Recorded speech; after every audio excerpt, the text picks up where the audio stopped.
And the volume used to be more. Why? National anthem.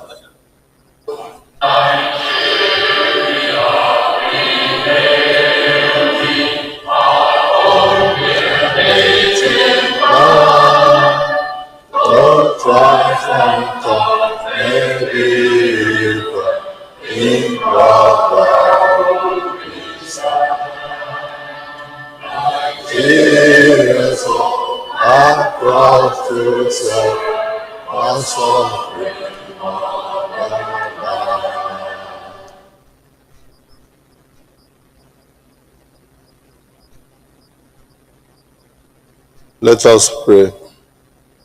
Almighty God, ruler of heaven and earth, we beseech thee to inspire and guide all our counsels and actions, so that we may always walk in the path of justice, love, and charity to one another.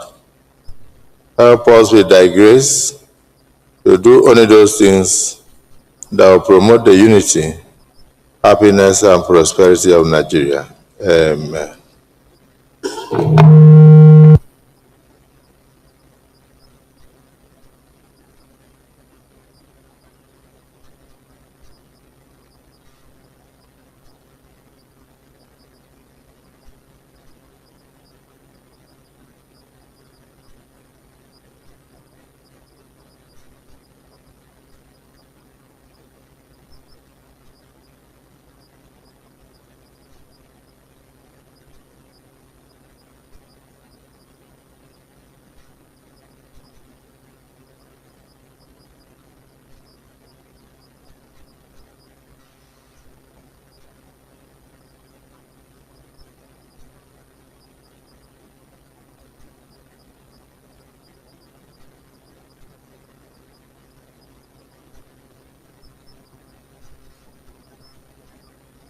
It's on the 40.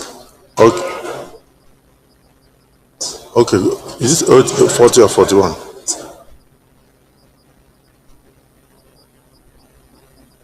Distinguished colleagues, please let us examine the votes and proceedings of our last sitting.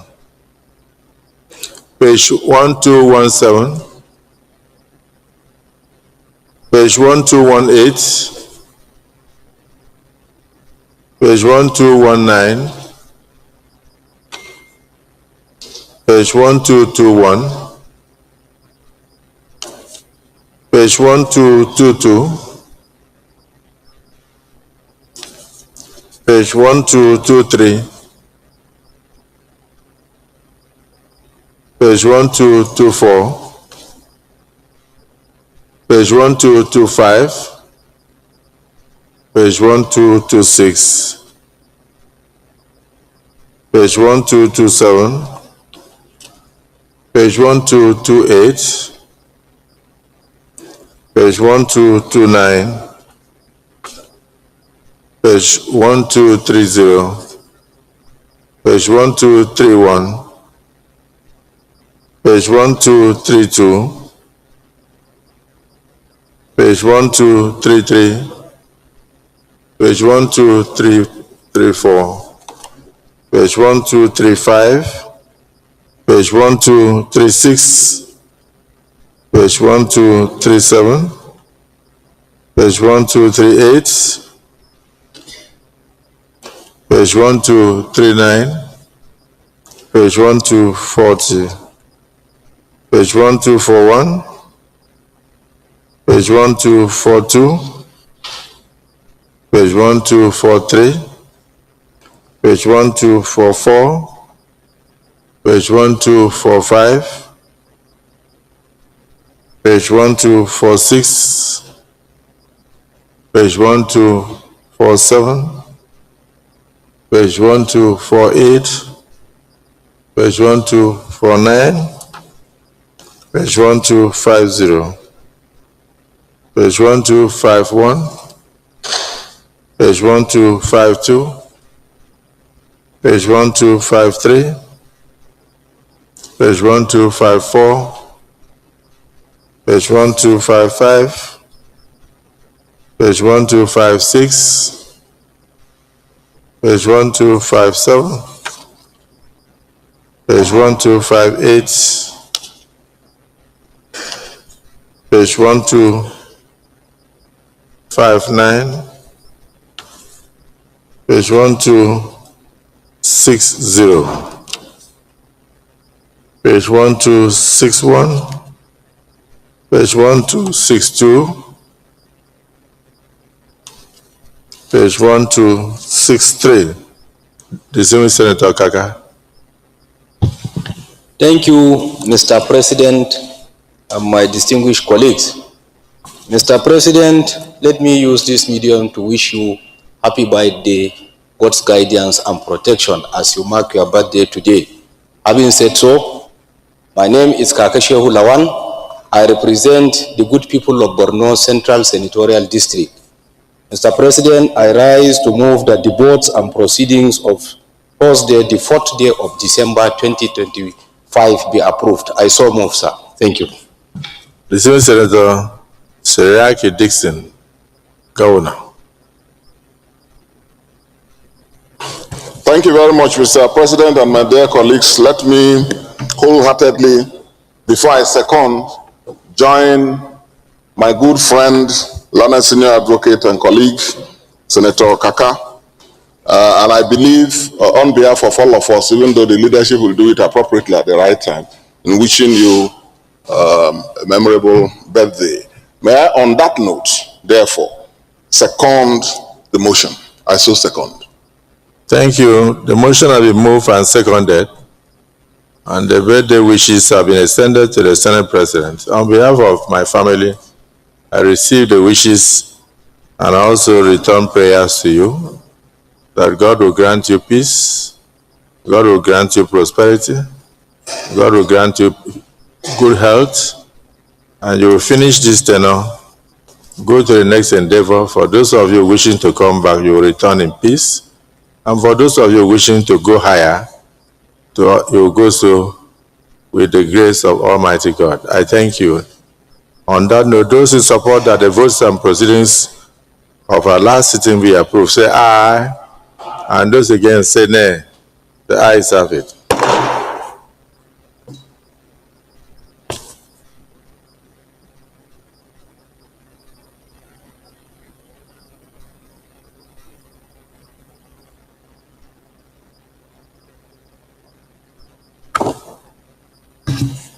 Distinguished colleagues, today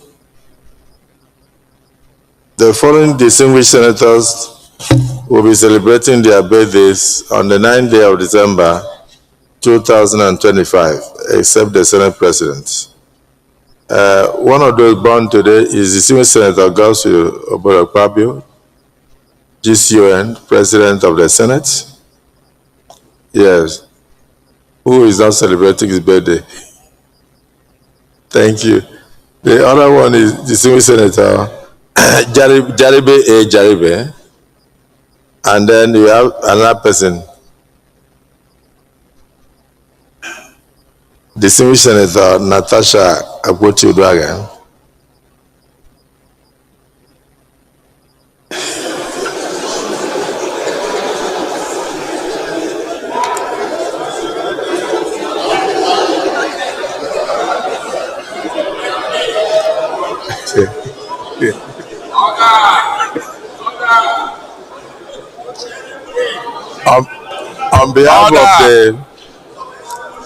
On behalf of the Senate, I wish the distinguished senators aforementioned happy birthday, long life, prosperity, peace of mind and body, and many more years of service to our fatherland. This is signed by the President of the Senate.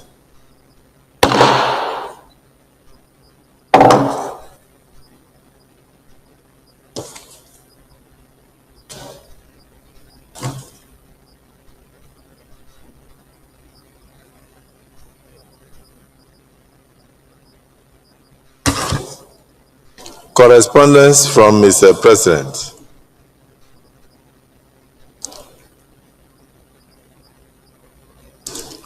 Distinguished Senator Godswill Akpabio, GCON, President of the Senate, Distinguished Senate President, request for confirmation of appointment of commissioners for Nigerian Electricity Regulatory Commission (NEC).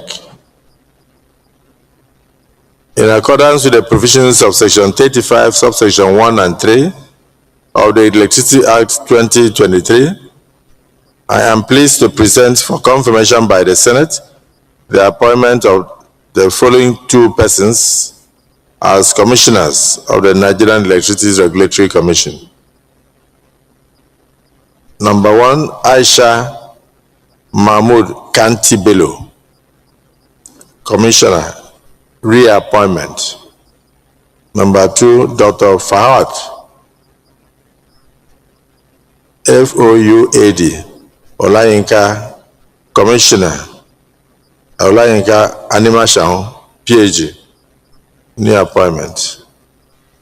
This appointment supersedes my earlier submission via letter dated 6th August 2025. While it is my hope that the Senate will consider and confirm the nominees in expeditious manner, please accept, distinguished Senate President, distinguished senators, the assurances of my highest consideration and personal regards. Yours sincerely, Bola Ahmed Tinubu, President, Commander-in-Chief, Armed Forces of the Federal Republic of Nigeria.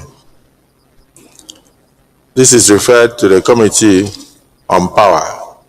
We'll be brought back to the Senate in 1 week.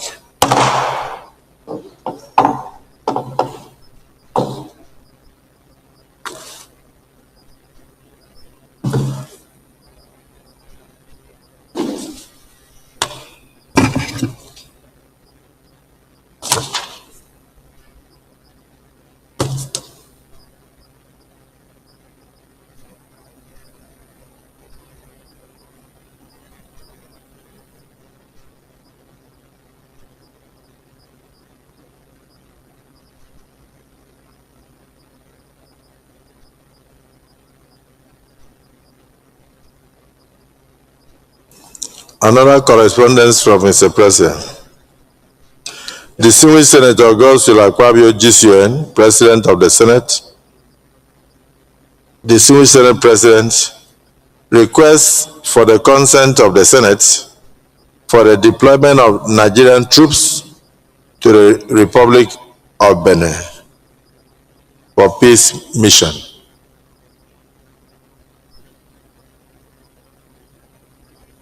Pursuant to Section 5, Subsection 5, Part 2 of the Constitution of the Federal Republic of Nigeria 1999 as amended, I seek further to consultation with the National Defense Council, the consent of the Senate for the deployment of Nigerian troops to the Republic of Benin. This request is made further to a request received from the government of Benin Republic for the exceptional and immediate provision of air support by the armed forces of the Federal Republic of Nigeria. The distinguished Senate may wish to note that the government of the Republic of Benin is currently faced with an attempted unconstitutional seizure of power and disruption and destabilization of democratic institutions. The situation, as reported by the government of Benin, requires urgent external intervention.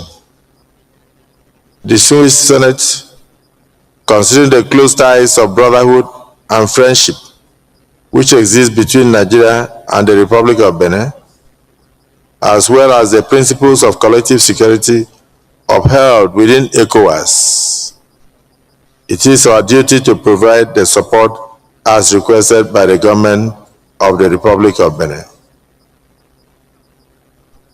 While it is my hope that the Senate will consider and approve this request expeditiously, please accept, distinguished Senate President, distinguished senators, the assurances of my highest consideration and personal regards. Yours sincerely, Bola Ahmed Tinubu, President, Commander-in-Chief, Armed Forces of the Federal Republic of Nigeria. This request for consent is committed to the Committee of the Whole for immediate action.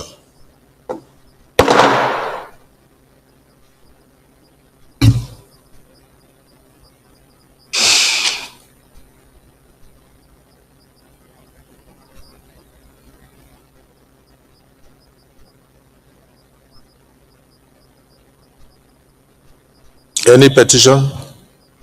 Yes. Distinguished Senator Gbenga Daniels.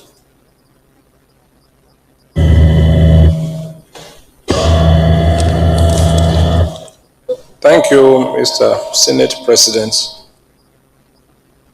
Based on Order 40, I ask for your permission to present to the Senate a petition from one of our constituents under the name the Apunre Community.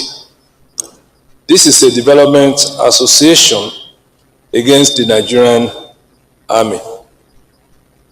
The petition is about an alleged illegal acquisition of community land in Ijebu Northeast local government area of Ogun State.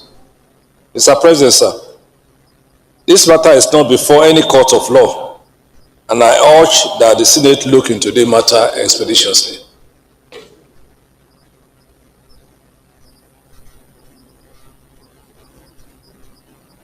You may proceed to lay the petition.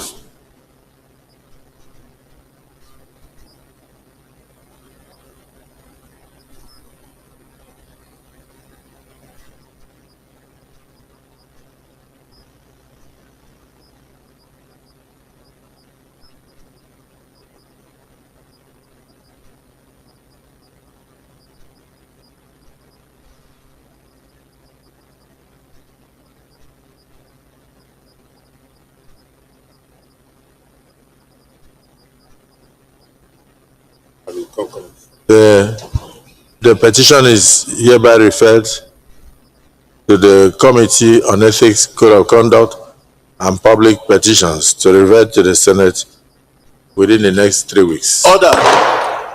Point of order, Mr. President. Senator Karimi was the first. No, you asked me to do this last week. No, Senator Karimi had raised. Mr. President, last week I stood to move this motion and you deferred it to the next business day, which is today. You will still have an opportunity after Senator Karimi. All right, Mr. President. Thank you, Mr. President. My colleagues, my name is Karimi Sunday Steve. I represent the people of Kogi West. Mr. President, I come under Order 41 and 51, matter of urgent public importance. Mr. President,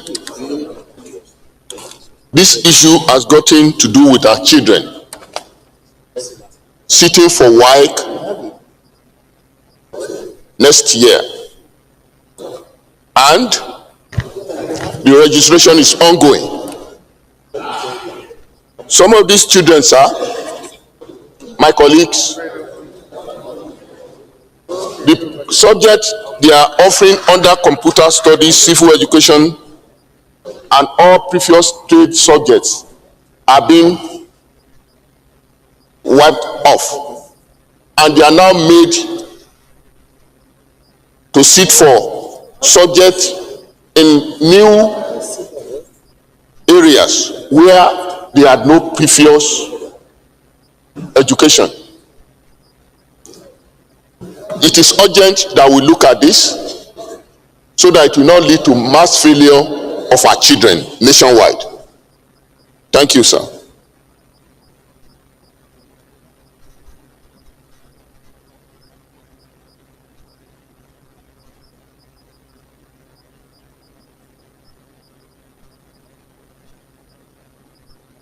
Senator Olamide. Thank you very much, Mr. President.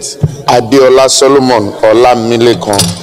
I represent Ogun West Senatorial District in the Senate of Federal Republic. Mr. President, I want to thank Senator Karimi Sunday for coming up with this important matter under the matter of urgent public importance. Mr. President, they said it's teaching time, save now. What Senator Karimi has brought before this Senate this morning is to call our attention to a matter that is very sensitive and that has to do with the future of our children. And I'm of the firm belief that if it is true that the government is trying to introduce a new curriculum, a new subject for our students to sit for in the coming WAEC, it is only right and proper to call on the Committee on Education of the Senate to, as a matter of urgency, invite the Minister of Education, invite WAEC, another relevant examination body in this regard, to give us clarification as to this matter, so that if it is something new they are bringing up, we should ask how far are we prepared, or the students are prepared, and how do they intend to cover the curriculum if it is new. But if it is not new, maybe they change the nomenclature or the name of the subject, there will be clarification by the time they appear before us. So I'm suggesting that we invite this relevant committee. The motion has not been moved. Oh. So we just wanted you to second. Oh, I rise to second the motion as moved by Senator Karimi. So you have another opportunity. Thank you, sir. To espouse your opinion. Distinguished colleague, Senator Karimi made me on this motion and said that WAEC is trying to introduce 3 new technological courses and trying to make them compulsory in the next WAEC examination, which comes up when? In May.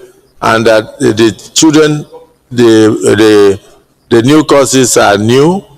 They don't have lecturers, they are not being taught, and yet they want to make it compulsory. That this is a panacea for total failure in something that they would have used 5 years to teach our children. And that most students take about 8 courses. If these 3 courses are made compulsory, it means that our children will be left with 5 subjects. And those 5 subjects, you are not sure whether they will pass. So it's almost like an imminent failure of our children in future. So he sought the permission of the Senate to raise this issue today for consideration. Is it the view of the Senate that it be allowed to come on that matter of urgent national importance?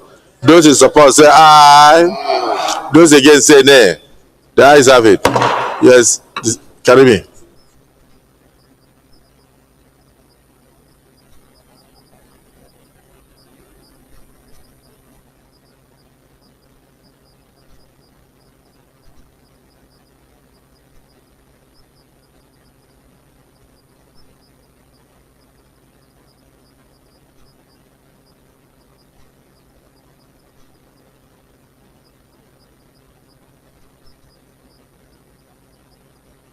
Once again, Mr. President, my colleagues, my name is Karimi Sunday Steve.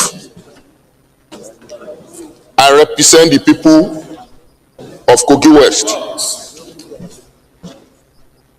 Need for Federal Ministry of Education and the West African Examination Council to review their policy and implementation date on guidelines for the change in the curriculum of secondary schools in Nigeria in order to allow secondary school pupils adequate preparation before examination. The Senate notes that Section 14(2)(b) of the Constitution of the Federal Republic of Nigeria, 1999 as amended, provide that the security and welfare of the people is the primary purpose of government, And to this end, Section 18 of the same Constitution provides that government shall direct its policy towards ensuring that there are equal and adequate educational opportunities at all levels. The government of the Federal Republic of Nigeria is required by the grand norm to promote science and technology, strive to eradicate illiteracy, and ensure education for all citizens. The Senate further notes that in line with the constitutional mandate and in tandem with the Goal 4 of the United Nations Sustainable Goals, the Federal Republic of Nigeria created the Federal Ministry of Education to pursue educational policies for the nation, and also established the West African Examination Council pursuant to WAEC Act 1973 as the major examination body for senior secondary school education in Nigeria. Aware that pursuant to the statutory mandate of WAEC in Section 2 of its Establishment Act, the Council issued a new guideline for the registration of students for the 2025-2026 examination. The guideline required that all SS3 students nationwide are required to adopt the new curriculum immediately, despite the fact that the guideline was initially scheduled to operate in the next 2 years and applicable to pupils who are currently in XX1 and who are scheduled to write WAEC in 2027-2028. Further aware by virtue of the new guideline, subjects such as computer studies, civil education, and all preferred trade subjects are being removed from WAEC Senior Secondary School Certificate Examination, as the courses no longer offered, nor to be examined in exams slated for May through June 2026, despite years of preparation by senior secondary school pupils in Nigeria. Worried that with the removal of these 3 subjects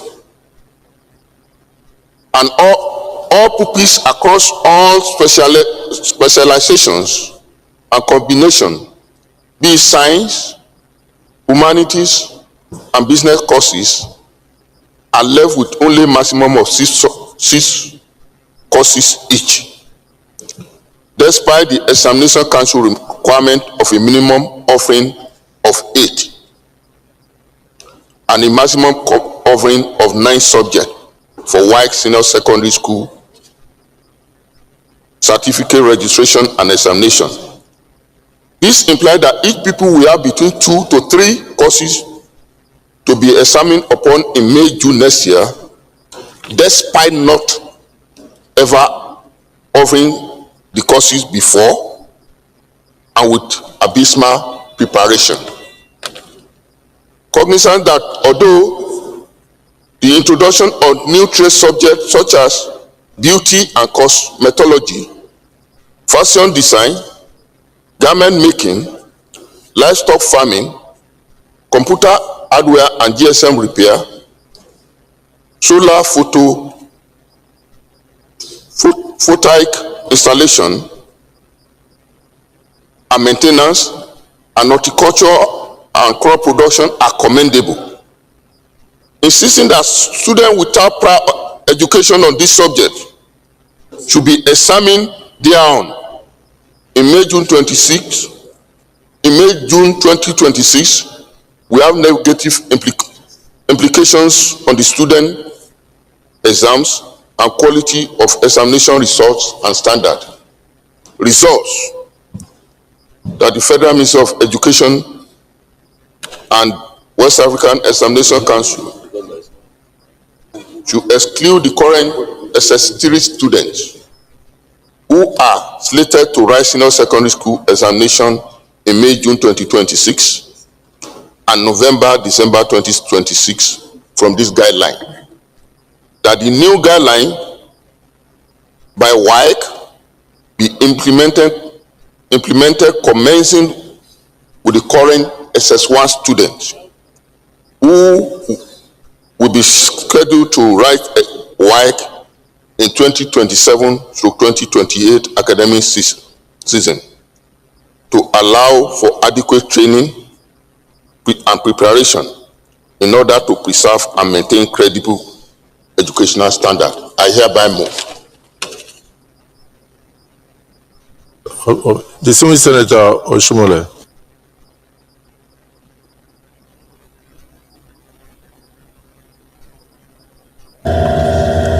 My name is Adams Aliu Eric Oshomole. I represent the great, creative, and highly educated people of Edo North in Edo State. I rise to support the motion very ably and competently and timely moved by distinguished Senator Karimi. And with your permission, I would like to, in addition to seconding, I would like to, Mr. President, that you grant me a few minutes to speak in favor of this motion. Proceed. Thank you, Mr. President. I believe listening to the well thought out motion, it just reminds me of one of the problems we face in this country. A culture of hadochism. We wake up, we think of an idea, we seek to implement without preparation. In every other civilized part of the world, an introduction of a new subject or a new tax, anything, the citizens are put on notice that over the next 2 years, 3 years, this shall take off. During this period, government has responsibility to do homework. In this case, first asking the question, do we have qualified teachers enough to teach in every secondary school across the length and breadth of Nigeria? Mr. President, I dare say that evidence does not exist. Have we prepared the laboratories, all the necessary equipment to make this kind of subject possible? Mr. President, that evidence does not exist. Have parents been informed to prepare the minds of their children to take on board these additional subjects?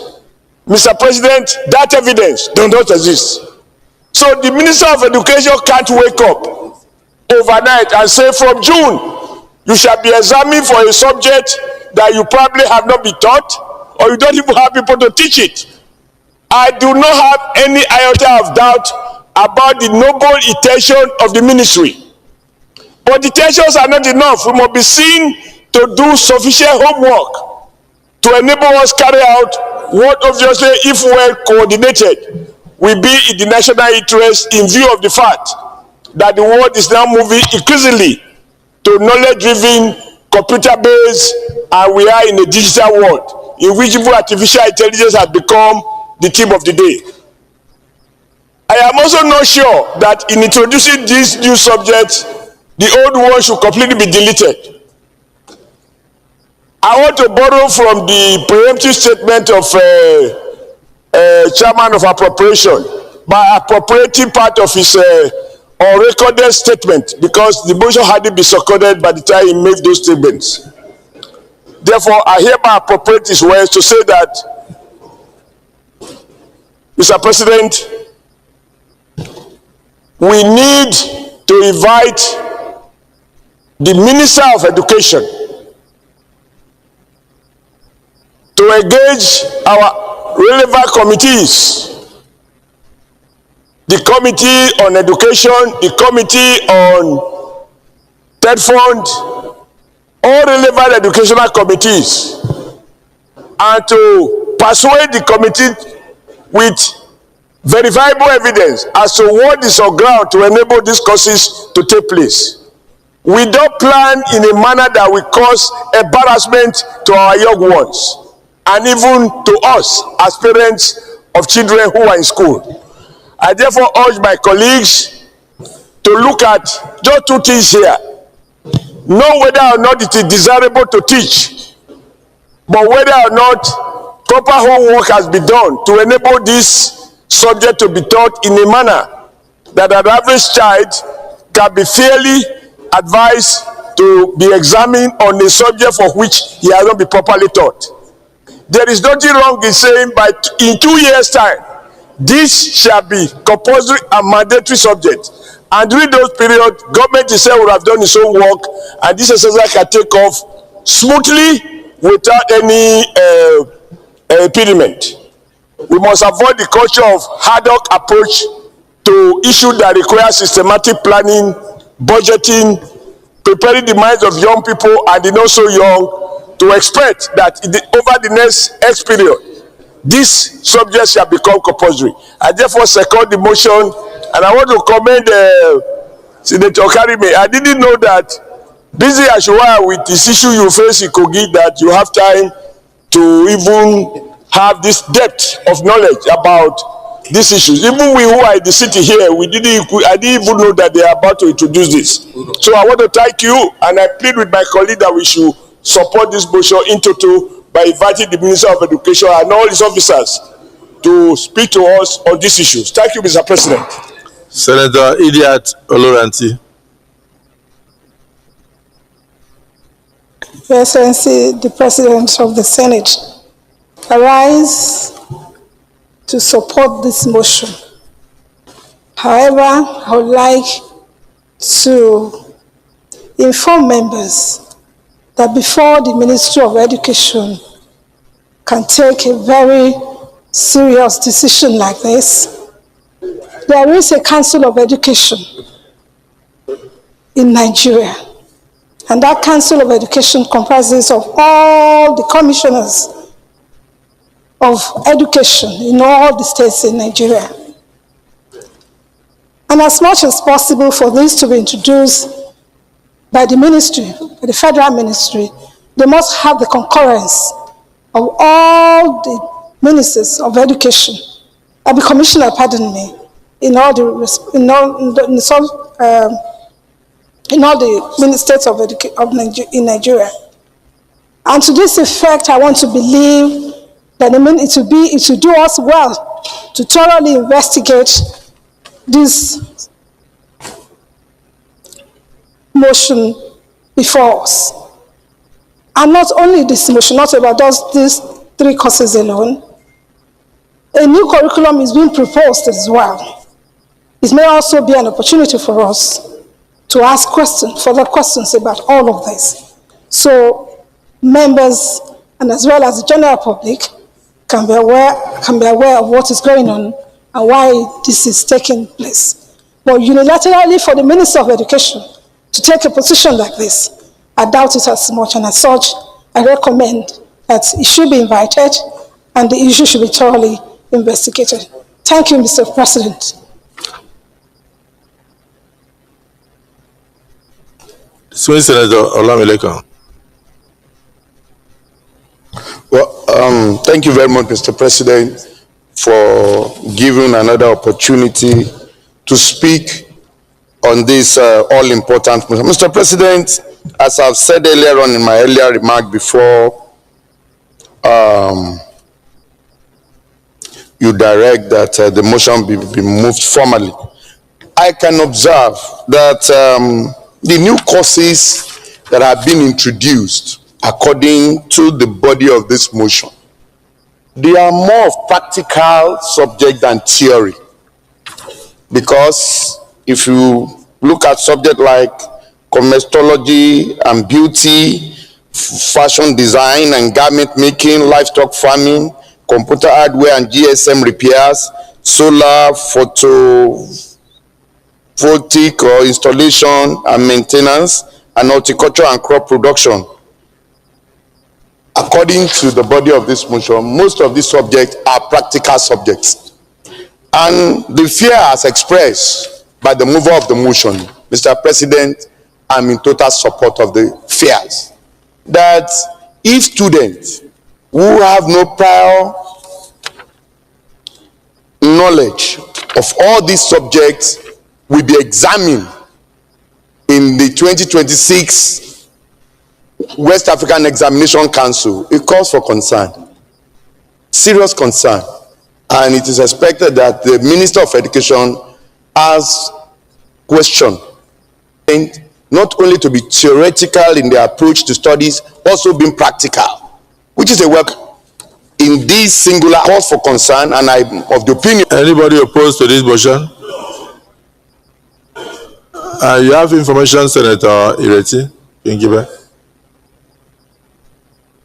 But I have an additional, a great shame where we are struggling to get into the 21st century in terms of computers, the relevant agencies, studies, civil education is also move that we should discuss. And for you to, at this stage, remove computer education, computer studies from the examination board of WAEC is very curious. I think it will be a disservice to the nation. And it will model up the education. I'm saying it's important to bring the minister to the committee to come and brief us, and the committee can look into this. There has to be a proper investigation so that it's not even rumor.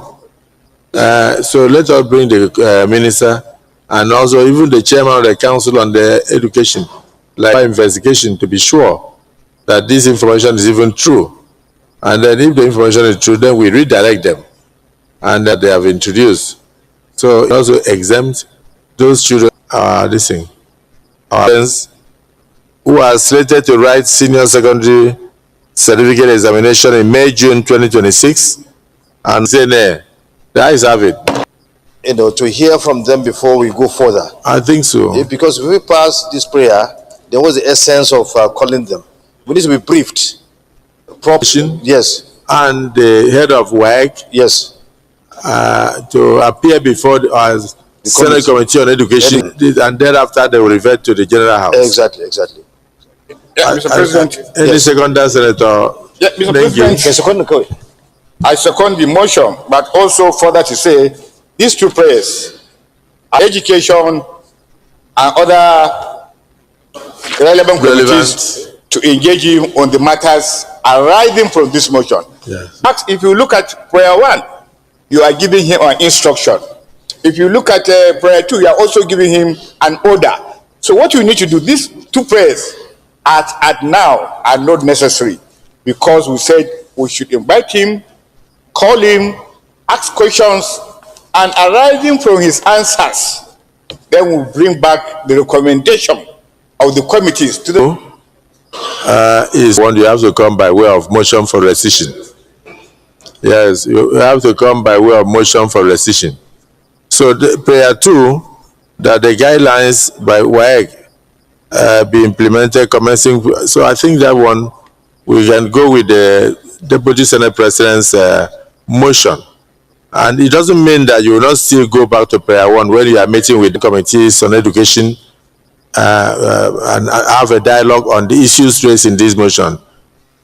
Say aye. Those again say nay. The ayes have it. So let me quickly thank distinguished Senator Karimi, and to say that these are very weighty issues, and that it's also preemptive, so that we do not have mass failure in WAEC in the 2026 examinations.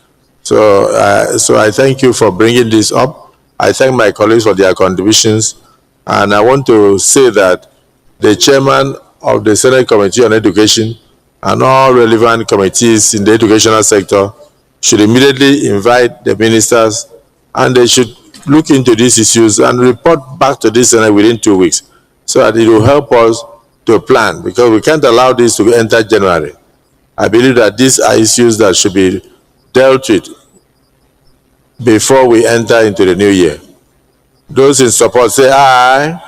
Those against say no. We have two committee and secondary. Is within the purview, purely.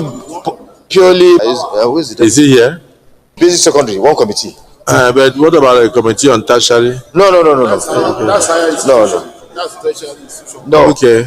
It's called Committee on Education Basic. It has come with the relevant agencies so that we can have a more robust engagement, because the issues are very serious, and to revert to the Senate within the next 2 weeks, so we don't end up Buhari. My name is Senator Neda Imason. Under Order 41 and 50, have your indulgence to please allow me to come under this Order 41 and 51. Well, what was the topic? It's about the compliance with procurement and local content laws in Nigeria. Please, point of order by the leader of the Senate. That all are the same. You cannot come back here again and raise orders 41, 51 again. You can only bring it by way of substantive motion. It will have to be on our order paper for that to be. Thank you, sir. I'm relying on this, and the president of the Senate shall refuse by the president of the Senate. And it will have to be important. Mr. President. And in saying this, let me also emphasize, and I want to appeal to our distinguished colleagues. With all due respect to distinguished Senator Karimi, the motion that he raised are really urgent. But for a matter that can be on a substantive, Senator Karimi's motion was on the need. We can't come here and... Your point of order is sustained. Legislative debt. Thank you. Leader of the Senate. Point of order, Mr. President. Point of order, yes. Yes, point of order, Mr. President. Yes, Abdul Fattah. Do not expect us to take... After raising it... Order 41... Senator Buhari, you may take your seat so that we can properly hear the education. At the same sitting. May. No, I'm aware that he said may. I'm not sure. Mr. President, I am coming in defense because of one reason. Because we had a big matter. So it's on this reason that I'm trying to come under, to his defense. So it's as your discussion, Mr. President.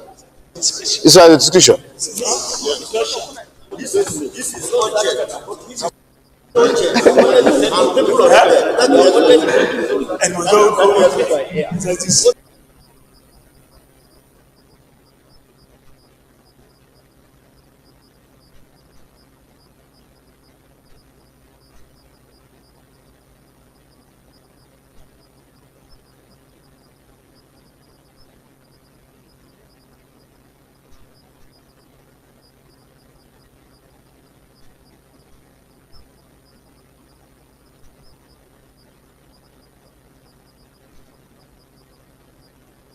Senator Buhari, go ahead. Let us hear what you want to say.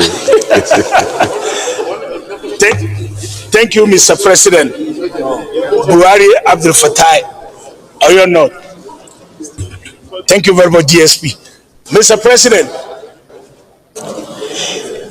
in the last 1-2 months, Nigerians have been suffering, and complaining and shouting on the price hike of airline. Traveling from Abuja or traveling from Asaba. Distinguished colleagues, Senator Abdul Fattah Buhari, the chairman of the Senate Committee on Aviation. On aviation, sit down. Thank you, sir. Discussed this issue with me, that even to take a flight of 35 minutes from here to Enugu, that is 500,000, and that it used to be 100 and something thousand. So that kind of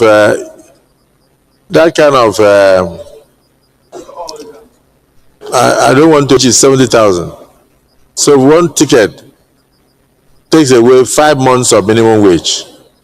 We can't afford it. Nigerians will not afford it. And then this period of festivities, it means that people will not be able to move from one side to the other. But they can charge what they like. If the Nigerian Airways that belongs to Nigeria, with taxpayers' money, would have been sympathetic to the plight of Nigerians, and then the so-called crisis. So I think it's something you can raise, and let us see what prayers you have. Please proceed. President, in the difficult to travel from Abuja, I afford to travel. And looking at the festive period that is coming up now, Mr. President, it is important we wave in to help Nigerians because of this festive period that is coming, that people will want to move from one place to the other, particularly since our road is becoming a bit difficult to travel on. Mr. President, we decided to interact with the airline owners. They also have one or two things, but we've not called them formally. Maybe after the Senate has decided, we can now invite them to know why the price is so high like this, and then we can now insist that go and bring down your price, because we don't want a situation that by the time from 20th, 21st, 22nd, they will now be saying traveling from here to Enugu will be 1 million naira. That's the prayer. So to invite them, yeah, okay, to invite the stakeholders, particularly the airline owners and our agency. For us, 500,000. Yesterday, from Lagos to Abuja, at that time I was just laughing because mine was about 400. So, Mr. President, we need SMAS and be happy to call the AOL, that's Association of Airline Owner and Fund, and NCAA, to interact with them before the festive period. I so move, sir. Yes, Senator Ojo Zakalo. Thank you, Mr. President. I could have supported the motion, but I would totally disagree with it. Please. Give me opportunity to... No, it must go. Thank you, Mr. President. My distinguished colleagues, I remain Mohammed Adamu Aleru, representing the good people of Kebbi State, Senator Abdul Fattah Buhari. Mr. President, in supporting this motion, I went an airfare from here to Lagos costing above 500,000 naira. It's too exorbitant. One way ticket to Lagos, and in going to Kebbi myself, I have to spend close to about 700. Corresponding increase in the airport charges from either FAN, NCAA, or Nigeria, the airline operators of Nigeria, and other stakeholders to discuss this matter exhaustively. But in the interim, they should suspend this price hike. I so move, Mr. President. Very important, and in our aviation industry, Mr. President. Mr. President, distinguished colleagues, just this morning, I called my personal assistant to get a ticket for me for 13th of December from Abu 60,000 naira for Ibom Air. Mr. President, this is unheard of. This is unheard of. As to the question, to the Ministry of Aviation of Federal Republic of Nigeria, when are we going to have back theirs? When? And I want to call on the... Yeah. Okay, Nigerians. So I want to bring together all the relevant stakeholders to the table, because Senator Ojo Kalu, as much as he loved the motion, he raised a very Senator Alero has raised a vital issue. There is no corresponding increase in aviation fuel or aviation taxes by Federal Aviation Authority. FAN. Thirdly, sir, there will thirdly issue related to foreign exchange. I'm of the opinion that in the past there is this intervention by the Central Bank of Nigeria, while so many airline operators were given some consideration in some exemption, concessional rates, and up to now, and I know it's still on. So there is need for us, having known all these facts, to bring all these relevant stakeholders and confront them. So the Senate condemns the sudden abysmal rise or increase in the airfares, and resolves to invite all relevant stakeholders in the aviation sector, including the Minister of Aviation, to urgently appear before the Senate in order to go on. In order to address this airfare hike in the aviation sector. Thank you. Distinguished colleagues, he has moved that motion. Any seconder? Senator Abaribe. Senator Abaribe. He has moved a motion that in view of this abysmal increase of over 300-400% in the cost of aviation tickets, that the Senate should invite all relevant stakeholders immediately to appear before the Senate Committee on Aviation and other relevant committees immediately to avoid exploitation of Nigerians and disruption of travel plans for this. Thank you, Mr. President. My name is Oyinaya Baribe. I represent Abia South. I second the motion heavily moved by Senator Lamileku with regard to airfare. I so second. Thank you. Distinguished colleagues, the motion has been moved.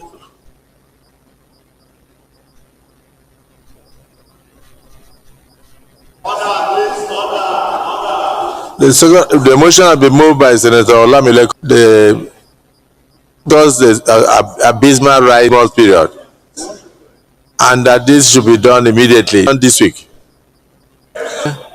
You are right. It should be astronomical. Astronomical increase in airfare. Thank you, sir. Take him. Additional prayer. When they come now.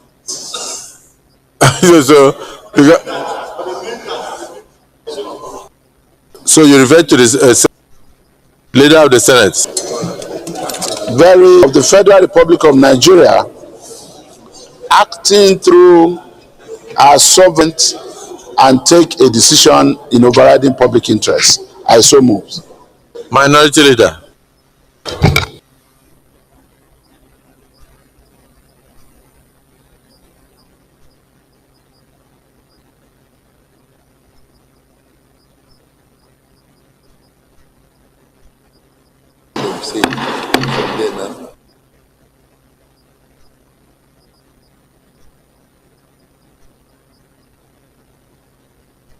Of the Constitution of the Federal Republic of Nigeria 1999 as amended, Mr. President has sought Nigerian troops to the Republic of Benin in order to ensure, and he has sought for the consent of the Nigerian Senate for actions the Republic of Nigeria to deploy Nigeria. The request of Mr. President to plenary to enable the chairman report.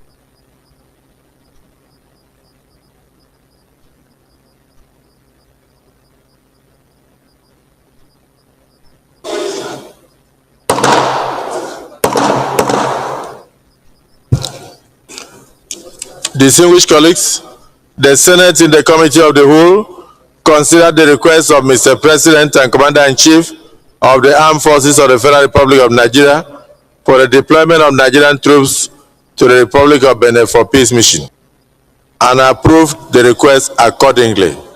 Is this a true reflection of what transpired in the Committee of the Whole?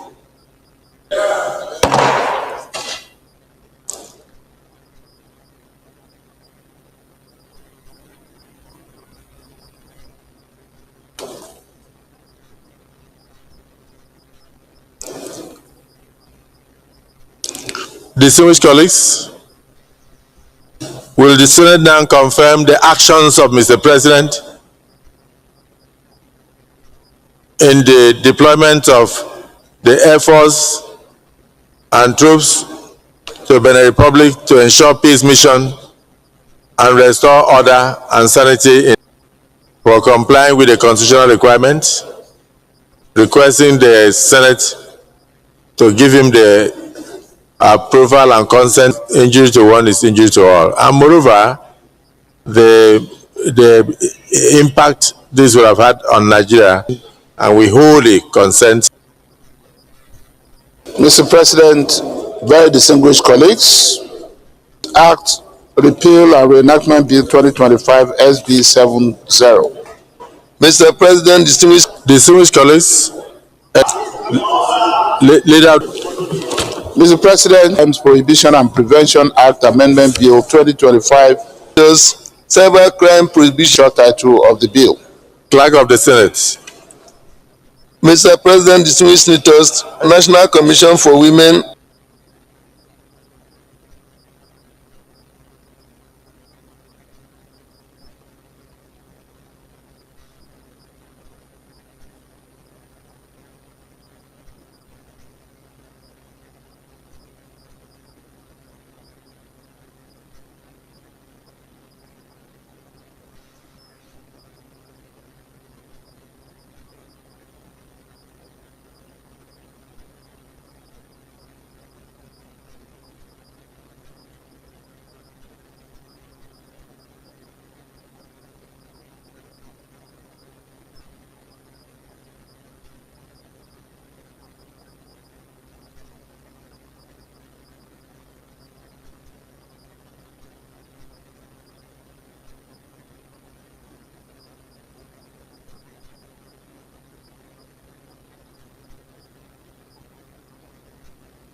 President of Federal Republic of Benin to intervene to stop that coup d'etat.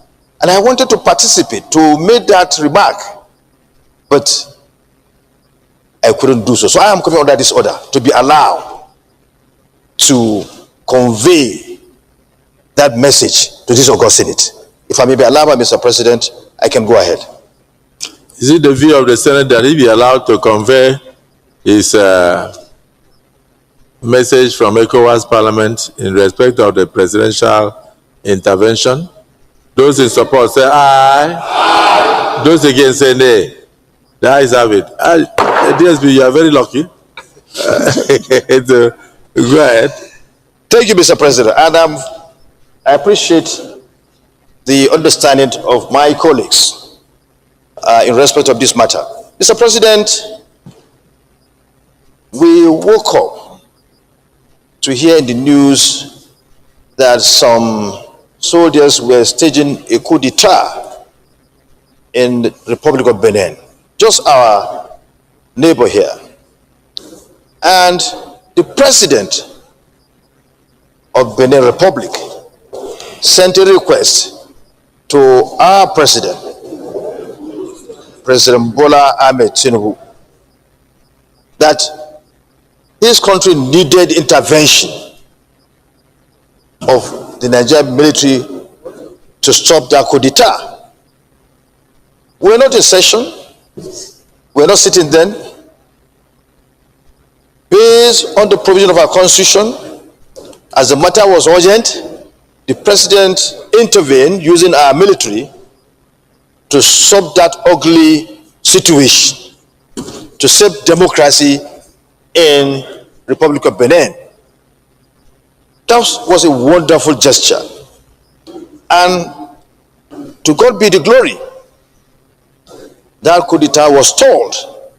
And now, constitutional order, democracy is now restored fully in the Republic of Benin. So the ECOWAS Parliament asked me to convey the message of the ECOWAS Parliament to the President through this August Senate. That what the President did was the highest thing any country could do to save democracy anywhere in the world. That ECOWAS Parliament, indeed the entire West Africa, appreciates what Nigeria. But if there are mistakes committed by any government, the only way to change such government is through the ballot box. A leader who can stand. Senator, so if there was an indication that there was any dissenting view, I would have opened the issue up for the discussion and debate. But every person was in agreement. We were all in what you call in law, in consensus ad idem. We were all in agreement. That was why we knew that the president was in order and that he acted in the best interest of not just Benin Republic, but in the best interest of Nigeria first. Benin Republic is too close. And insecurity in Benin Republic will affect Nigeria adversely. So you did, that was the reason why I put the question and there was unanimous consent. But when the Deputy Senate President informed me that there was a message from ECOWAS Parliament, who are meeting even at the moment, that they should bring the message here that in looking at any request from Mr. President, the ECOWAS Parliament would like to commend the President for acting not just in the constitutionally, but also swiftly to save democracy. You have also pointed out that the President should go further to invite his colleagues in West Africa to a meeting where they will discuss democratic ethos and good governance to ensure freedom of speech, freedom of movement, and avoid undemocratic actions in their states. And for this, I also commend you. And I assure you that Mr. President will get the message. Leader of the Senate.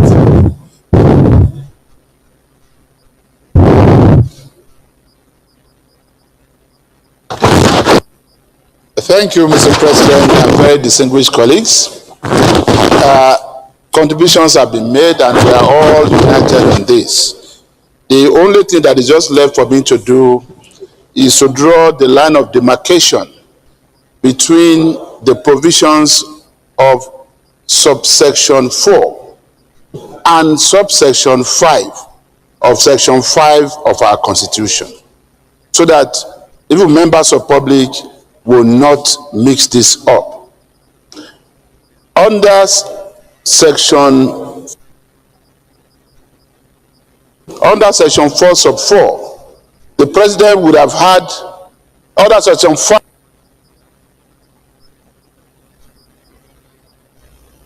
Mike, somebody's under section 5. Somebody's after you today. I don't know, sir. Under section 5, subsection 4, the president would have had to seek the approval of the National Assembly. And that would have required a joint sitting of the two chambers. And then would have had to discuss the validity or otherwise of the president's request for our approval to go into war in any other place outside of Nigeria. However, subsection 5 of that same section 5 says, in the event of an urgent threat or imminent fear of our national security or threat to our national security, the president, working with the Defense Council, can deploy our troops for limited military operation, as was done in Benin Republic. And that Having done that, the president would have to, within 7 days, seek the consent of the Senate. Now, not of the National Assembly, of the Senate. And that the Senate will have 14 days within which to grant such requests by consenting to what the president did. And today, what we have done was to respond in compliance with the provision of section 5 sub 5, because the president requested for our consent on what was done in Benin Republic. I just want to thank all our colleagues for speedily, giving their consent, for not even waiting for 14 days to do this, because this is in tandem with the thinking of well-meaning Nigerians that democracy should not be endangered, in Africa and in West Africa specifically. So I just want to thank you. And with that, Mr. President, may I also join in commending, Mr. President. And if I have your permission, I would like to move to the first order of the day. If you can just give one more senator the opportunity to also say something. I do know that as the leader of the Senate, you would like to move as quickly as possible. But as you were speaking, I believe that the content of the Constitution is embedded in our bosom. The content of our Senate Standing Orders 2023 as amended ought to be embedded in our bosom. But some of our colleagues are yet to go through the standing orders. So sometimes I have to bend backwards even when we come through the wrong order. So I believe that they are still learning this one, but the Constitution they all know. So what you are saying is the reason why when I put that question, I waited and there was no single dissenting voice. That was impressive. So whatever the president has done, the Senate is in total agreement with the president. And then we believe that in any other circumstance which we don't pray for, he should act likewise. Because already that means he's also protecting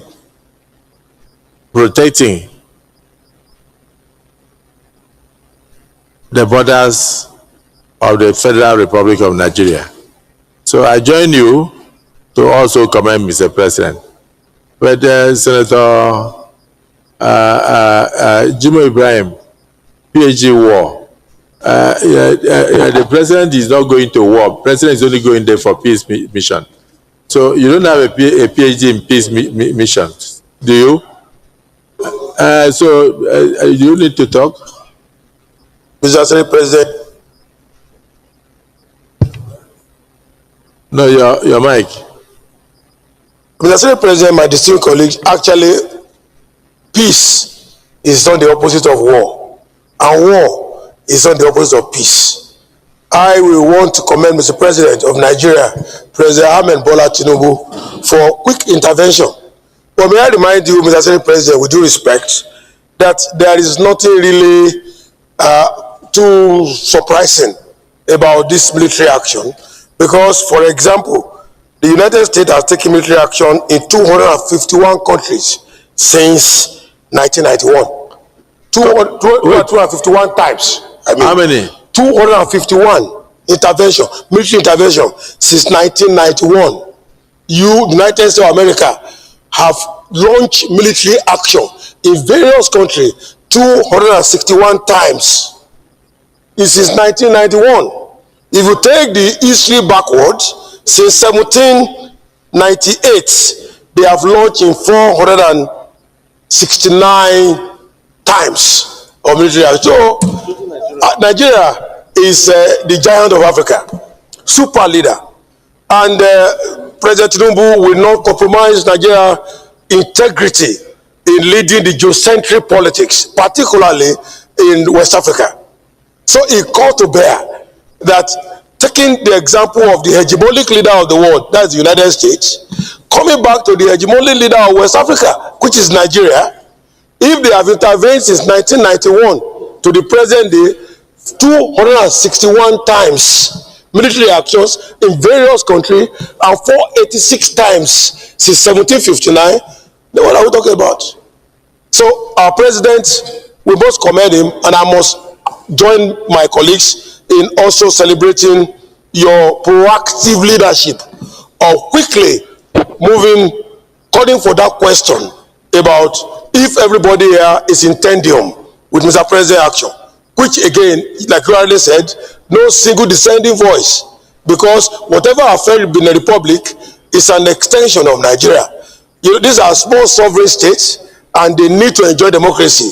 A liberal democracy is very, very important. So I submit that United States of America, being the hegemonic leader of the world, having intervened in 269 times military actions in various countries, is in tendium with what President Bola Ahmed Tinubu have actually done in time of the Republic.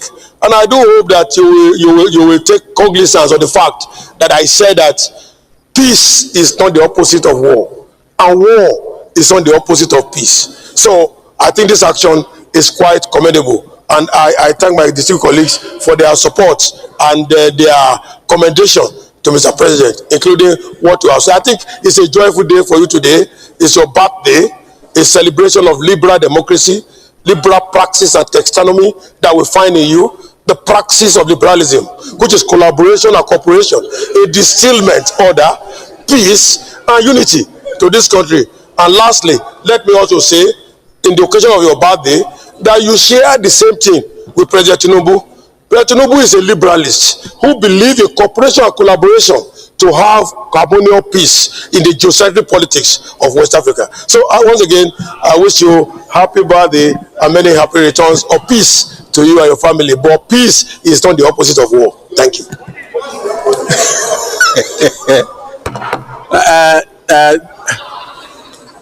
You can see the kind of personalities that we have as ambassadors designates.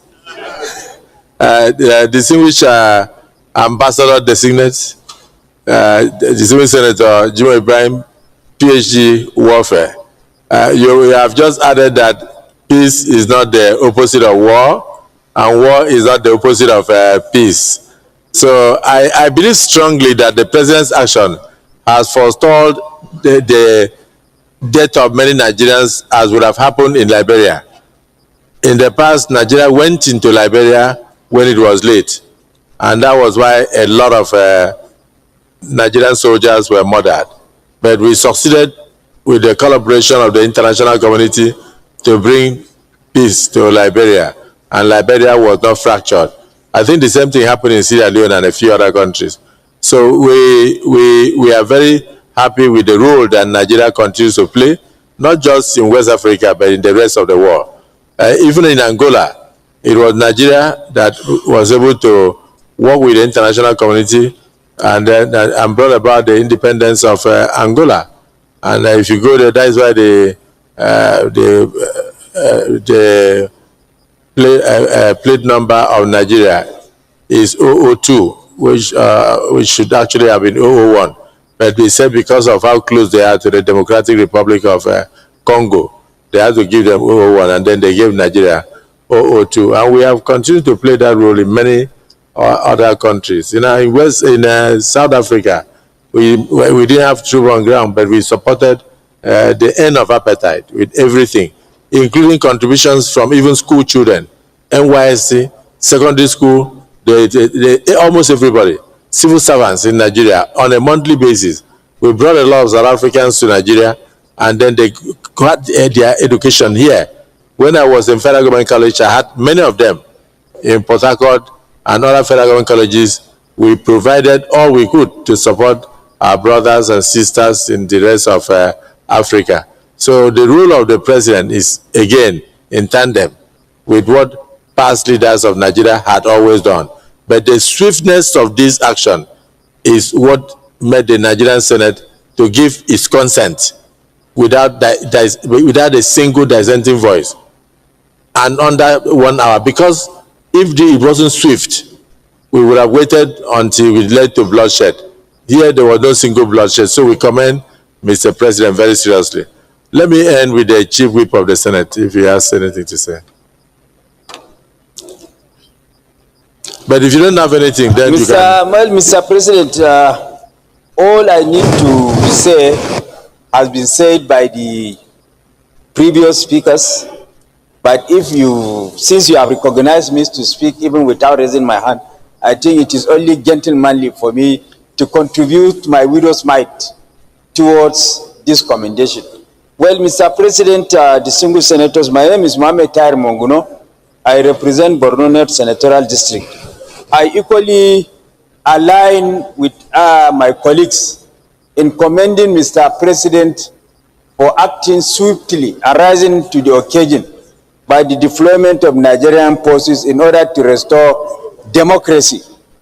And this parliament, as a repository of the democratic will of the Nigerian people, will always jealously guard and protect the institutions of democracy, the principle of democracy, wherever it is sought to be violated, wherever it is sought to be, wherever it is in jeopardy. So I equally commend Mr. President for acting swiftly to forestall the collapse of democracy in sister nation because of its implication to the wider West African region. Thank you. Yes.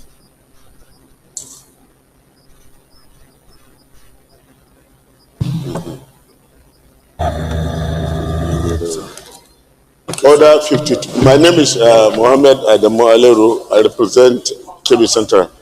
Order 52. 6. It shall be out of order to attempt to reconsider any specific question upon which the Senate has come to a conclusion during the current session, except upon a substantive motion for the session. Mr. President, we have given our consent to the request made by Mr. President, and you have commended Mr. President for acting decisively, and we are all in support of it unanimously. We have taken decision and you have ruled. So it is really out of order to allow debate on this issue, starting with all due respect, the intervention of the Deputy Senate President to all other senators that spoke on this issue. It should be a closed matter since we have taken decision and nobody should bring it except under substantive motion. So please, we should close the discussion and let's continue, please. Thank you. Thank you. No, point of order noted. Yes, Deputy Senate President. Okay, he has ruled. I said noted. I'm coming again under order 1B. It reads, the entire order. The proceeding in the Senate in all committees of the Senate shall be conducted in accordance with the following standing orders. B, in all cases not provided for in this standing order or by sessional or other orders or practice of the Senate shall by resolution regulate its procedure. Take it along with it. Now, section 6 of the Constitution, constitutional order. Ground norm. The ground norm.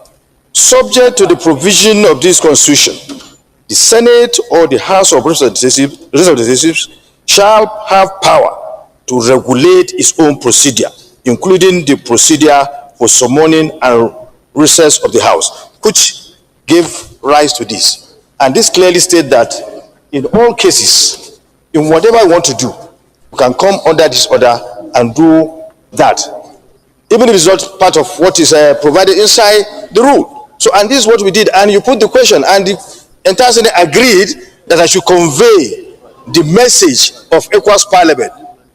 So I didn't do anything outside the rule. We followed the rule strictly. and is in the interest of this nation. Our president did well, and what we did is to commend Mr. President and for his support for democracy, and to commend the entire country for supporting the president to protect democracy as well of Benin. So I have not done anything wrong. I say so, Mr. President. Actually, it's very important that you clarify that position. That despite the fact that we had come to a conclusion in granting Mr. President consent to deploy troops for the peace mission and also ensuring that we back him, that you came under Order 1B to drop a message from ECOWAS Parliament. It is true that we have our rules, but also true that in any provision, any situation not provided in the rule, that we have the right to regulate our own procedures. I'm sure even Senator Alero is aware of that. So, in other words, your point of order is not only sustained, but every other contribution is hereby also sustained. Leader of the Senate. Thank you, Mr. President. Very distinguished colleagues. Mr. President, in taking the first order of the day, let me say that this hallowed chamber should take it as a challenge to further amend our rules, so that in the same way that our rules in section 133 and beyond provided for procedure for dealing with requests from Mr. President during states of emergency, we should also have rules that will guide requests similar to the one we just considered, that has to do with consent for declaration of war or military engagement outside of our country. I believe that is noted for our colleagues to bring relevant suggestions as to amendment. And having said that, Mr. President, let me now say that the first order of the day is the second reading of the National Health Facility Regulatory Agency of Nigeria Establishment Bill 2025 SB 861. Distinguished senators will recall that the bill was read for the first time in this hallowed chamber on Wednesday, 25th June 2025. Mr. President, you may wish to invite most distinguished Senator Kaila Samaila Dahua to move the motion for the bill to be read a second time.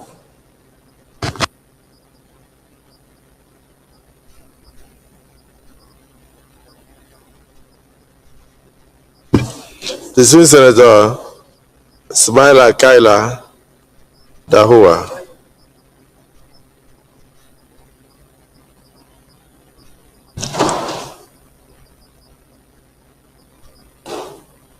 Mr. President, distinguished colleagues, my name is Senator Dr. Samaila Dahua Kaila, and I rise to move a motion for the second reading of a bill on National Health Facility Regulatory Agency of Nigeria Establishment Bill 2025 SB 861. Mr. President, with your permission, I would like to lead the debate.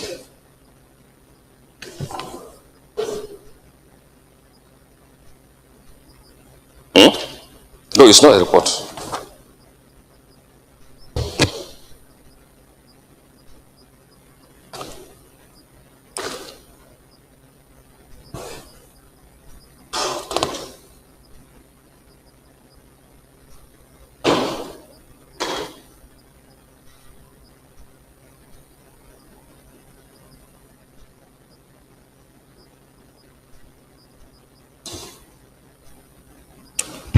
Oh, you may proceed. Thank you, Mr. President.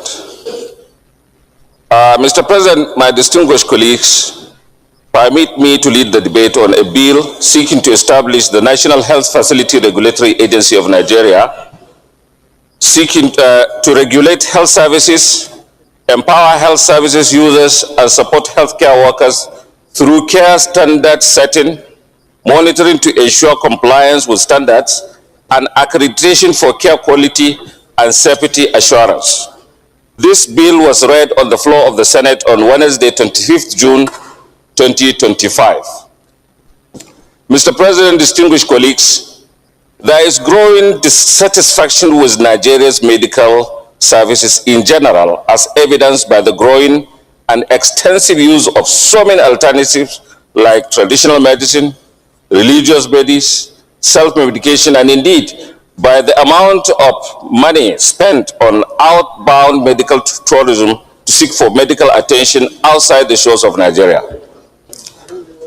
Paradoxically, Nigerian trained healthcare professionals, doctors, nurses, are among the best in Europe and America and elsewhere.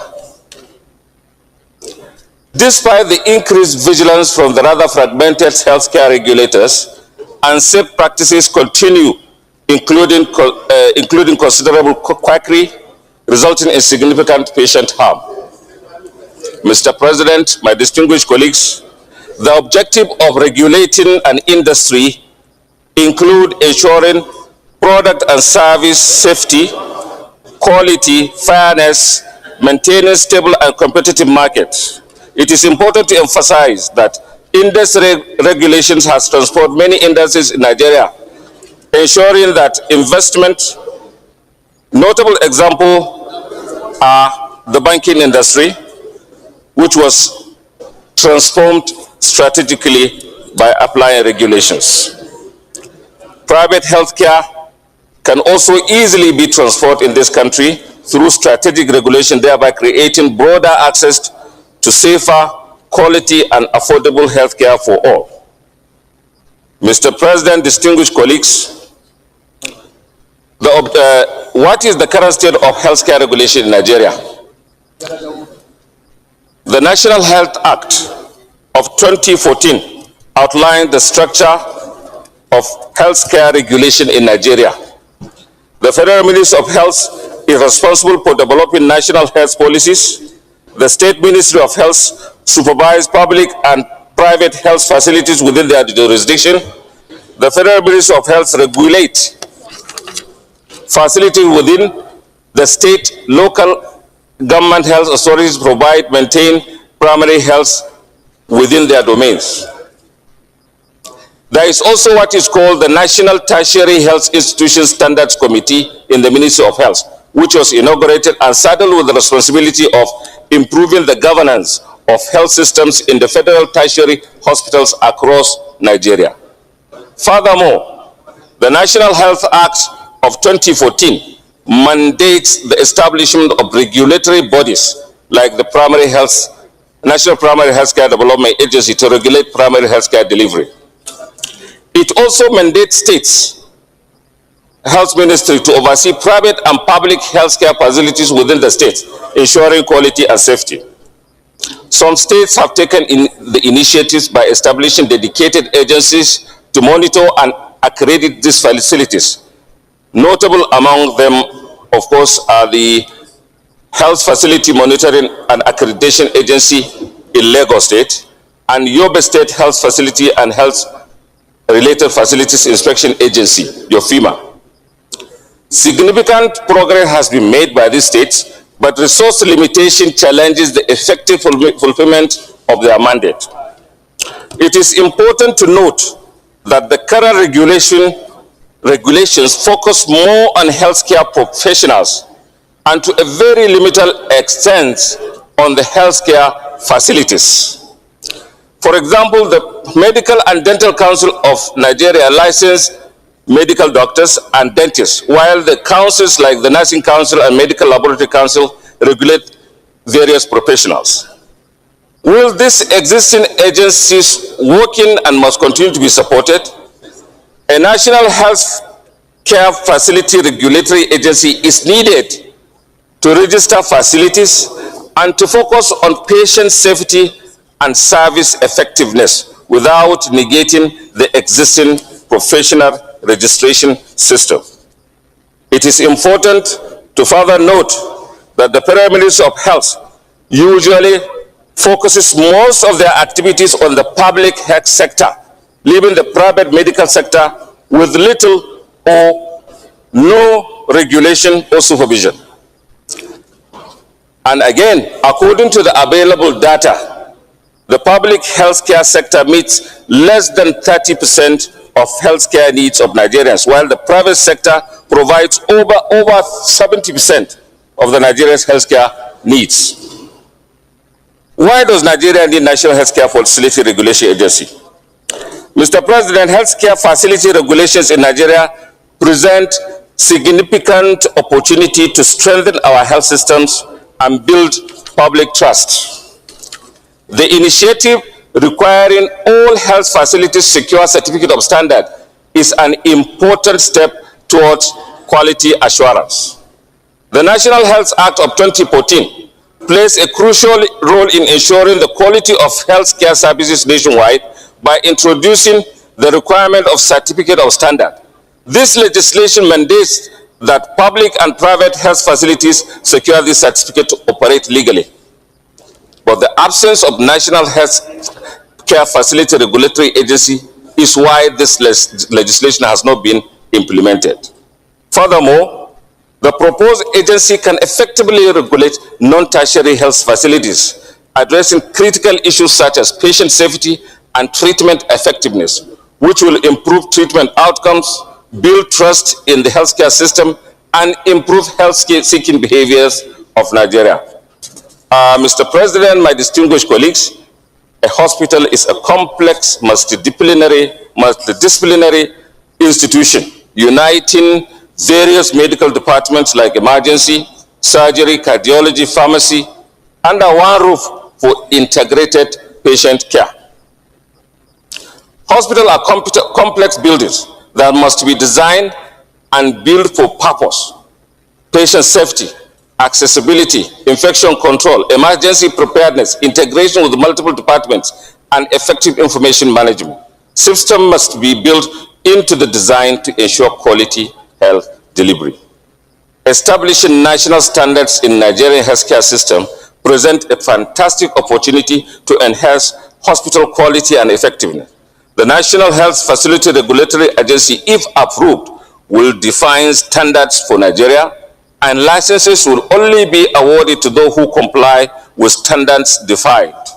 The agency will set national standards for hospital buildings, hospital equipment and furniture, hospital consumables, hospital disposables, as well as care standards, and ensure compliance. Mr. President and my distinguished colleagues, expanding access to healthcare. Healthcare investment often concentrate in affluent areas of the cities, as these communities can typically afford a wider range of services. This trend had led to an oversupply of facilities in certain regions, resulting in overcrowding and challenges to the financial sustainability of the facilities. Regulatory measures could be implemented to encourage collaboration among healthcare providers rather than competition to address these issues. The certificate of standard can require healthcare providers to obtain approval before opening new facilities. This system will ensure that new hospitals are created only when there is demonstrated need to meet the healthcare demands of the community.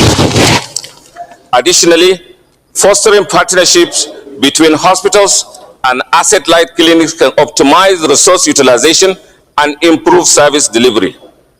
This integrated approach will reduce competition and contribute to a more comprehensive and efficient health care network.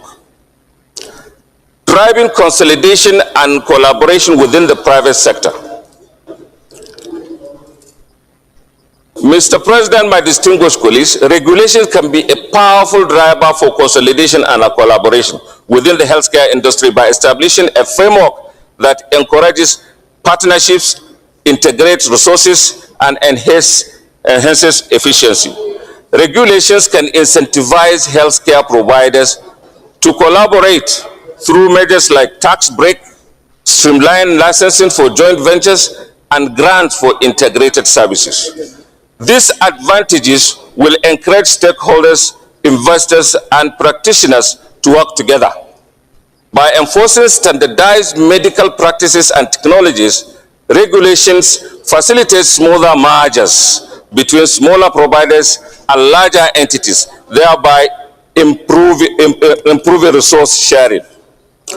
Mr. President, insight from South Africa's large hospital group, such as Mediclinic, Netcare, and Life Healthcare, can provide to us a very valuable lesson.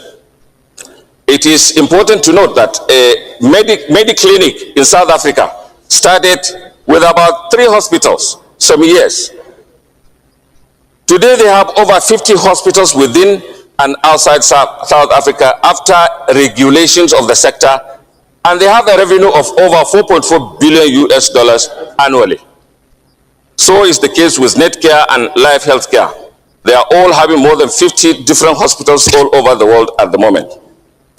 Mr. President, distinguished colleagues, regulations play a crucial role in enhancing patient safety and effectiveness of therapy through several key approaches. One important aspect is establishing minimum safety quality standards for healthcare providers, facilities, and products, ensuring that essential patient care criteria are met. This can be achieved through licensing, accreditation, monitoring, and reporting patients' outcome and adverse effects. The data collected helps identify trends, errors, or areas that need improvement, allowing for proactive measures to enhance the quality of care. Regulation also promotes adherence to evidence-based clinical guidelines and best practices, ensuring that therapies are effective and grounded in current scientific knowledge. By requiring ongoing education and training for healthcare professionals, regulations ensure that providers remain updated with latest advancements and safety protocols. Finally, regulation holds healthcare providers accountable for their actions, fostering a culture of transparency that prioritizes patient safety and continuous improvement. And in conclusion, Mr. President and my distinguished colleagues, every Nigerian has the right to access safe, effective, and affordable health care. The government is responsible for strengthening healthcare regulations and building trust in the healthcare system.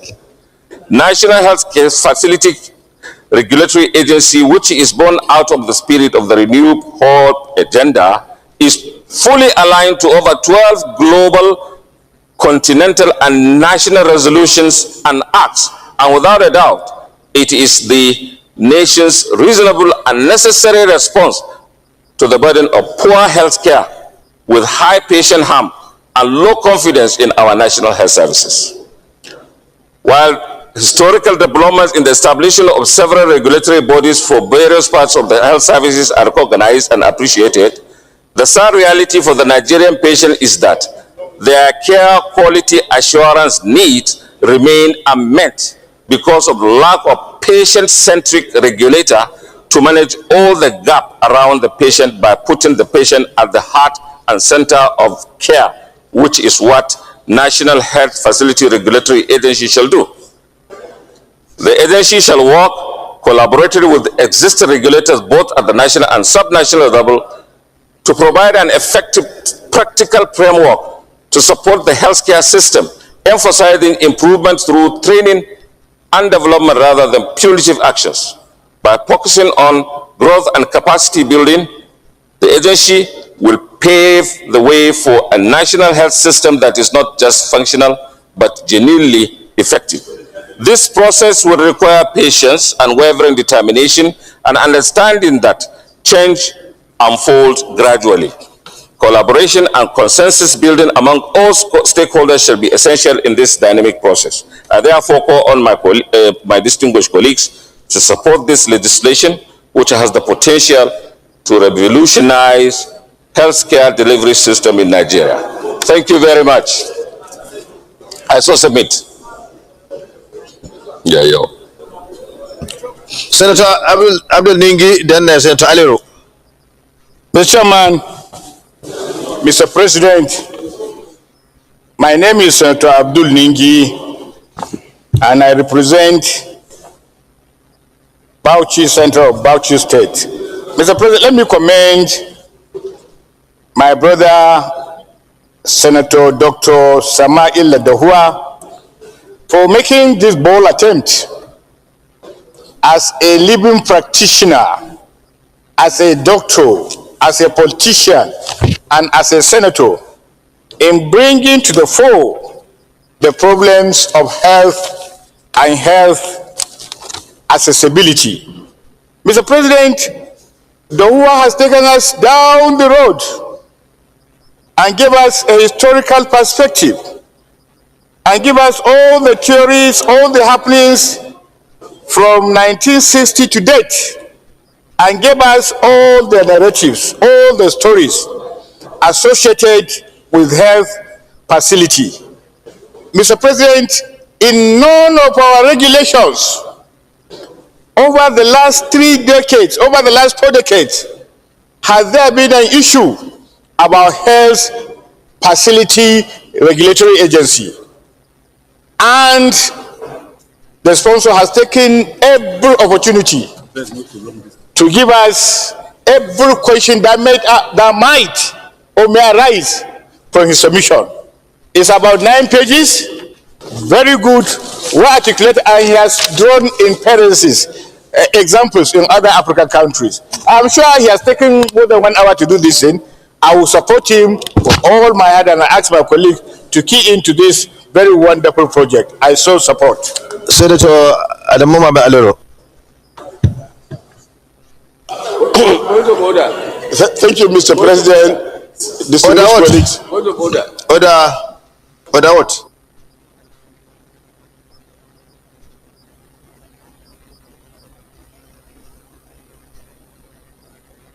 Leader of Senate. And, you lose nothing by moving that motion. If we finish before then, okay, there's no problem. Mr. President, distinguished colleagues, standing on order 8.3, I move that we extend our time beyond the mandatory 3 o'clock. I so move. The minority leader. Mr. President, distinguished colleagues, I so second. Those in favor of the extension of time, the motion for the extension of time as moved by the leader and seconded by minority leader, please say aye. Those against say nay. The ayes have it. Please proceed. Thank you, Mr. President. My distinguished colleagues, I remain Mohammed Adamu representing the good people of KB Center. Mr. President, I rise to support the second reading of this all-important bill sponsored by Senator Samail Dahua. This is one of the longest lead debates I have ever read in this Senate. It is so detailed and comprehensive. But Mr. President, in supporting this important bill, I want to remind us that healthcare delivery in this country is divided into 3. And it is in the concurrent legislative list, which means the state and the federal government can legislate over healthcare delivery. Tertiary healthcare is solely the responsibility of the federal government, while secondary healthcare, that is general hospitals, is the sole responsibility of state government. And equally, we have primary health care, which is under the responsibility of the local governments. So we should be careful in legislating for both the state and the local government, because we cannot oust their legislative powers. But I fully support the idea of regulating health care, particularly at the national level. We should set up at least minimum standard that must be adhered to by all healthcare practitioners. Mr. President, it is on record that so many patients died in our hospital simply because of wrong diagnosis. Yesterday, myself and the Senator here, we listened to one presentation made by some experts in my office that they came across a patient that was diagnosed to have a particular illness. And after the diagnosis, he was asked to come the following day. And when he came, they operated on him, believing that they have operated on the right patient. And at the end of it all, they discovered that they operated on the wrong patient. And nobody had done anything to remedy the situation. But if we have standard that will ensure safety and we regulate properly, we won't have this kind of practices. So, Mr. President, the state governments should also do their best in regulating healthcare. Whatever we do at the national level should be replicated at the state level so that there will be uniformity. Because of time, Mr. President, I will stop here and allow other people to contribute on this very important bill. But I fully support this bill. It should go for second reading. Thank you. Thank you very much. Senator Adams of Somali.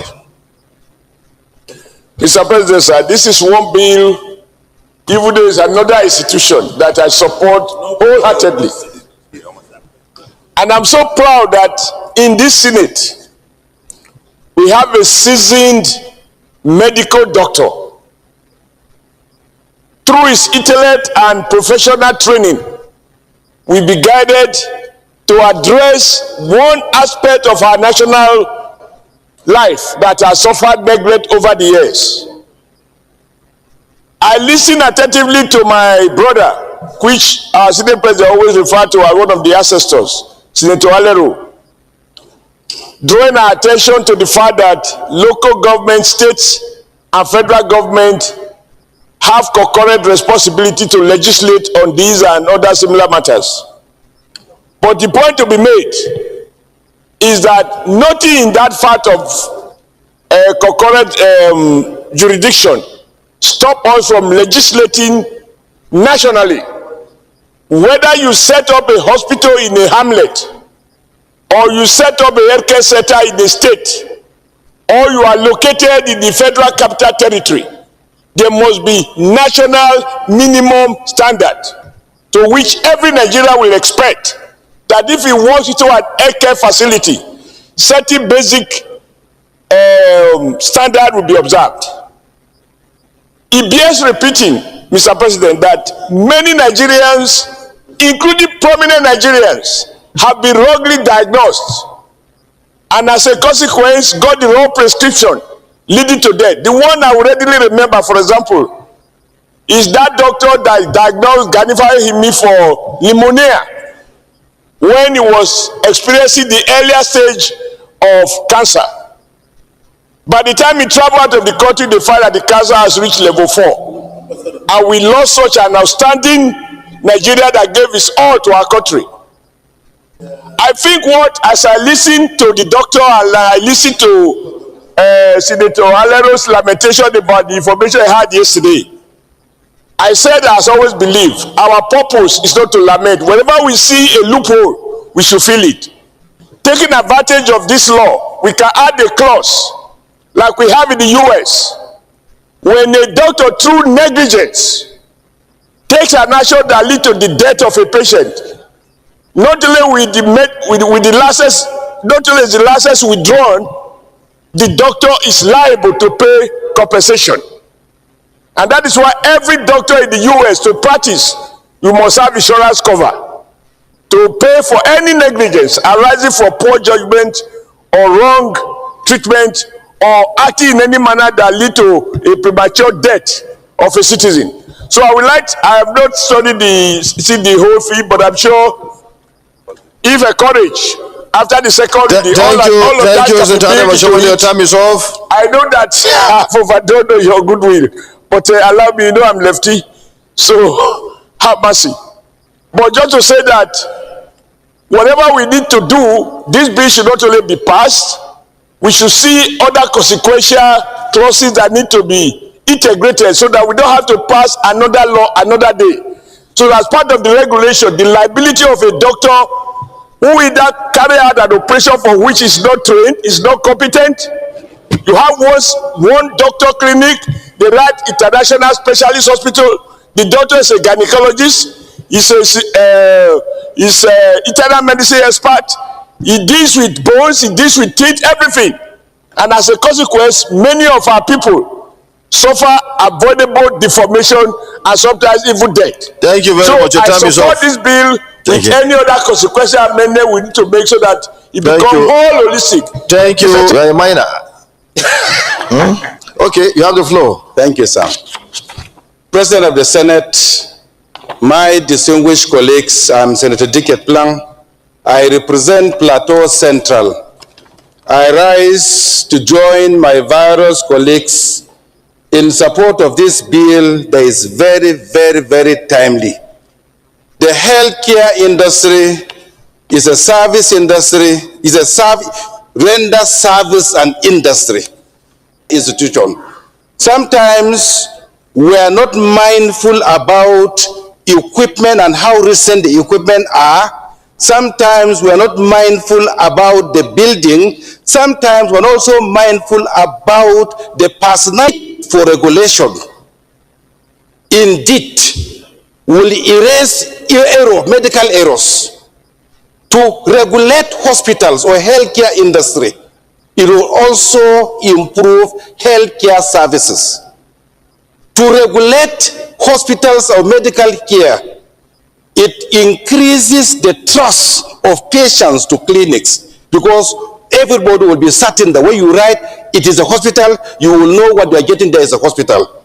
So it is very timely that we definitely need to ensure that there is regulation created and then we'll get maximum output in the healthcare. Isa Jibrin, you have 1 more minute each. Thank you, Mr. President, distinguished colleagues. Neda Imaso is my name, representing Edo South Senatorial District. Again, I lend my voice in support of this bill by our very good friend, the doctor who did a very good job in coming up with this bill. It's shocking almost to learn that in our dear country, health services are not even regulated. And if you look back, you see a lot of so-called hospitals or clinics that operate. And we all know into a clinic and begins to receive patients without averting his or her minds to hide matters. On the issue of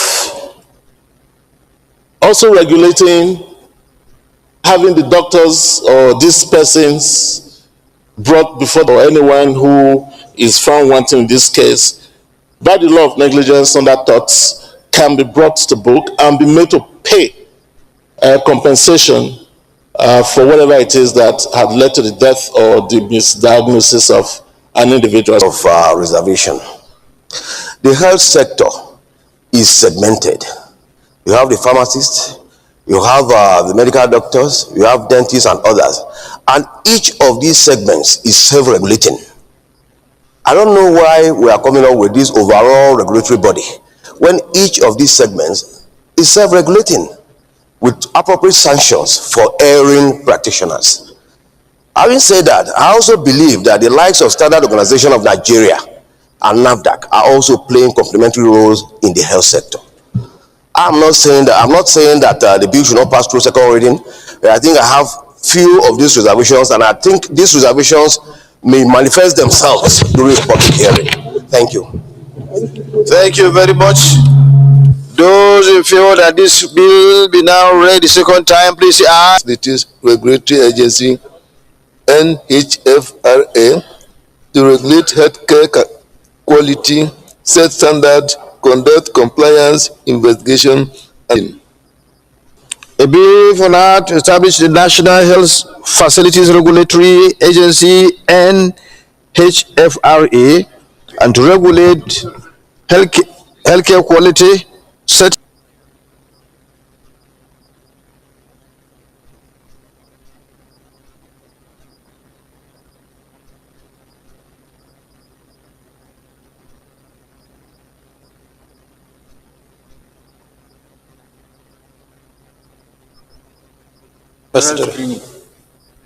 Your Excellency, Mr. Senate President, distinguished colleague,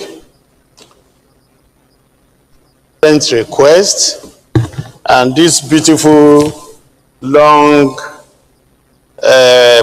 something 4 and 5 be stepped down. Mr. President, I like to second motion.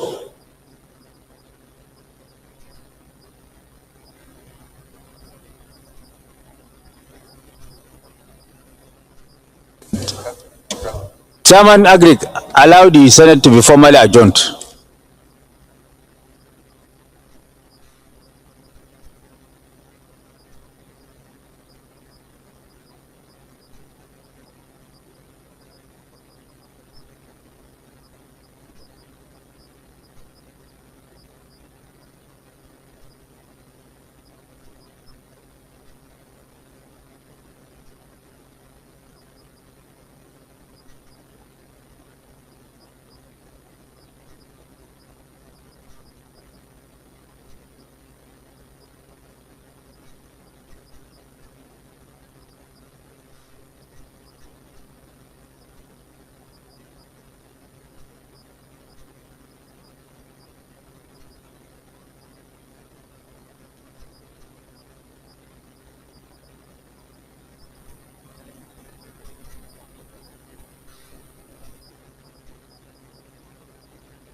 We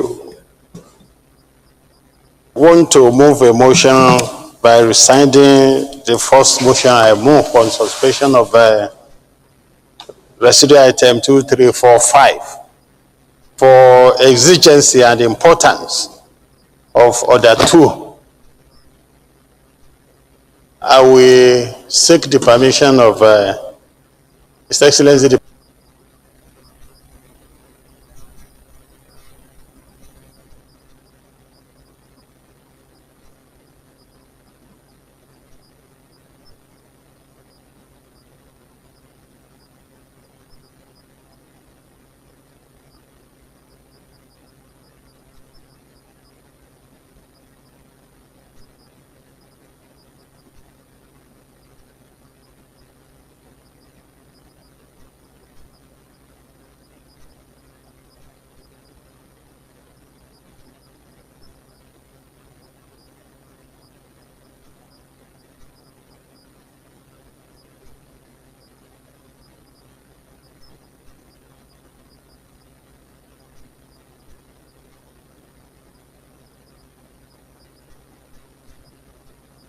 Please make time to honor him. Since the Senate President is not celebrating his birthday, and he wants to thank all senators for their prayers, and probably we'll just go to Jaribe's place to go and join him in his celebration. You have already suspended other items on the other paper? Huh? Okay.